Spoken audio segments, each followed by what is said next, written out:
What's important to understand about psychological safety is that it is not about lower standards. Actually, you know what? I'm going to go back here for a second. When we look at these definitions of psychological safety, one of the things that I hear a lot in the world is like confusing like the need for psychological safety with things like, well, if it's about speaking up, then permission to say whatever you want to say, no matter how offensive it is. And that's actually the opposite. Psychological safety is about creating a space for productive and impactful sharing and dialogue. Something I hear about a misconception about psychological safety is that, well, if you create too much of it, you're cajoling people and then they'll engage in poor performance.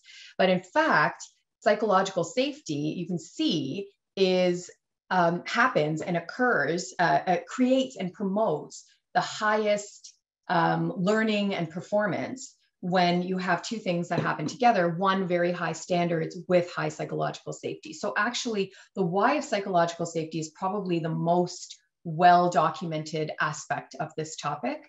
The other thing that I sometimes hear around psychological safety that I think is really important, two more things that are myths or not need to be sort of debunked, is one, that psychological safety is like, you are doing it as a leader, you're creating it as a leader if you're being really nice and thoughtful and you're caring about your people. And that's like simply not enough. That's the equivalent of saying that, well, I'm an ally and I care and I refer to myself as an ally. And no one's told me that I'm really doing a good job of it, but I myself call myself an ally, and I just believe that I am and I care, and that is good enough.